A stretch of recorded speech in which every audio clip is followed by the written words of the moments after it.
मैं डॉक्टर देवेंद्र कुमार मिश्र, सहायक professor, GLS college Majhauliya, West Champaran, department of history.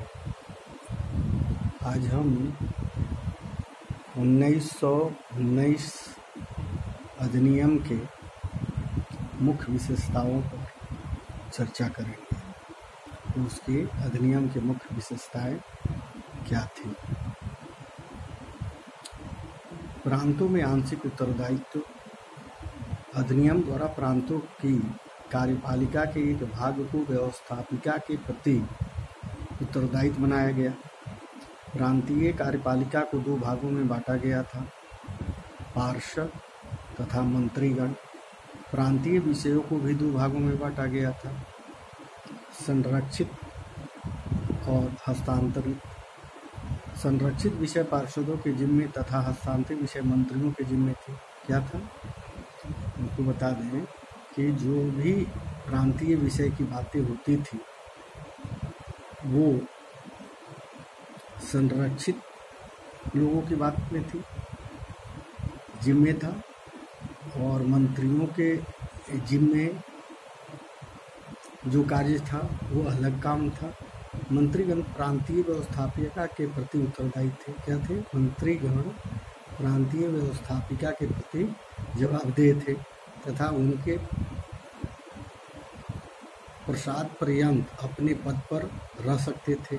इस प्रकार प्रांतीय कार्यपालिका का एक भाग व्यवस्थापिका सभा के नियंत्रण तथा उत्तरदायित्व में रखा गया था। भारत में पहली बार आंशिक रूप से उत्तरदायित्व सरकार की स्थापना की गई। विकेंद्रीकरण की नीति अपनाई गई। इसकी मुख्य विशेषता ये थी, प्रांतों में आंशिक उत्तरदायित्व की स्थापना के लिए उन पर से केंद्रीय सरकार के नियंत्रण को कम करना आवश्यक था।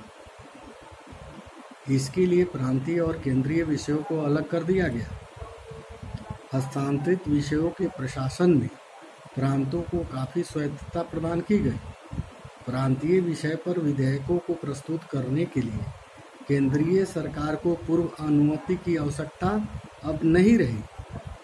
प्रांतीय बजट को केंद्रीय बजट से अलग कर दिया गया। प्रांत का बजट अलग होता था, केंद्र का बजट अलग होता था, जैसे स्टेट का बजट और सेंट्रल का बजट। तो इसको दो भागों में कर दिया गया। प्रांत का अलग बजट हो गया, केंद्रीय का अलग बजट हो गया।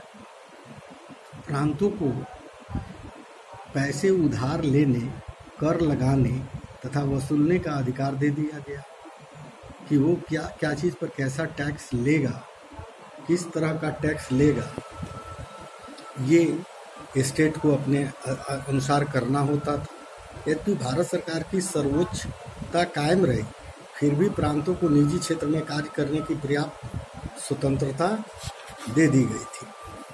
अब हम आपको बताते हैं कि अनुत्तरदायी केंद्रीय सरकार, भारत सरकार पूर्वतः अनुत्तरदायी बनी रही। गवर्नर जनरल की कार्यकारिणी परिषद के सदस्य भारत सचिव के प्रति उत्तरदायी थे। जो कार्यकारिणी थी वो भारत के सचिव के प्रति उत्तरदायी थे, केंद्रीय व्यवस्थापिका सभा के प्रति नहीं थे।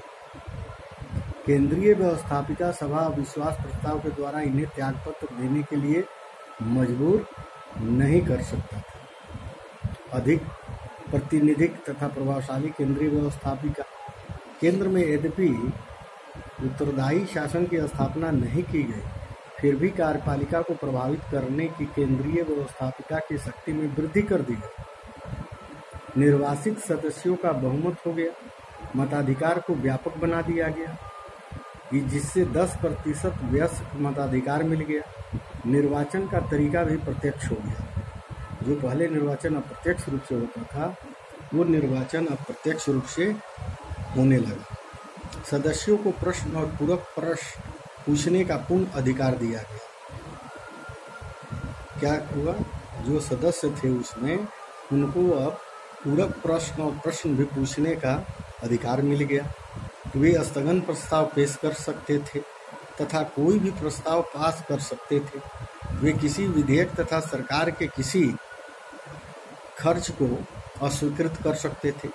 यद्यपि गवर्नर जनरल की विशेषाधिकार प्रदान किया गया था, जिससे वह व्यवस्थापिका की इच्छा के विरुद्ध कार्य कर सकता था, फिर भी व्यवस्थापिका सभा को इतना अधिकार मिल गया था कि कार्यपालिका को पर्याप्त मात्रा में प्रभावित कर सकता था। सांप्रदायिक मताधिकार का विस्तार 1909 के सुधार अधिनियम द्वारा भारतीय राजनीति में सांप्रदायिकता का बीजारोपण किया गया। 1919 के अधिनियम द्वारा इसे न केवल मुसलमानों तक सीमित रखा गया, अपितु इसे अन्य संप्रदायों में भी बढ़ा दिया गया। केवल मुसलमानों तक ही ये सीमित नहीं रहा, अन्य संप्रदाय के लोगों में भी यह नियम लागू हुआ। मुसलमानों, सिखों, ईसाइयों तथा आंग्ल भारतीयों को विशेष प्रतिनिधित्व प्रदान किया गया। भारत सचिव तथा ब्रिटिश संसद के नियंत्रण में कमी। मॉन्टेगू-चेम्सफोर्ड रिपोर्ट में भारतीय शासन में प्रस्तावित परिवर्तनों को कार्य रूप देने के लिए गृह सरकार के नियंत्रण में कमी करने की सिफारिश की गई। सिद्धांत भारत सचिव को निरीक्षण, निर्देशन और नियंत्रण का अधिकार पूर्वतः बना रहा, लेकिन व्यवहार में भारतीय सचिव और ब्रिटिश संसद भारतीय प्रशासन में कम से कम हस्तक्षेप करने लगे। खासकर हस्तांतरित विषयों में उनका हस्तक्षेप लगभग बंद हो गया। संरक्षित विषयों पर उनका वैधानिक नियंत्रण पूर्वक बना रहा, लेकिन यह परंपरा बन गई कि केंद्रीय व्यवस्थापिका तथा कार्यपालिका एक मत होने पर गृह सरकार हस्तक्षेप नहीं करने लगी। मतलब कि अब धीरे धीरे इस नियम के द्वारा ऐसी व्यवस्था की गई कि अन्य लोगों को भी अधिकार मिले, और 1919 के जो अधिनियम की व्यवस्था थी उसमें सारे व्यवस्थापिका के जो अधिकार थे उसको विभिन्न रूपों में हस्तांतरित किया गया, सबको अधिकार देने का काम किया गया। इन सब सारी बातों के साथ मैं आज की अपनी वाणी को विराम देता हूँ। अगले बार फिर आपसे मुलाकात होगी, तब तक के लिए धन्यवाद।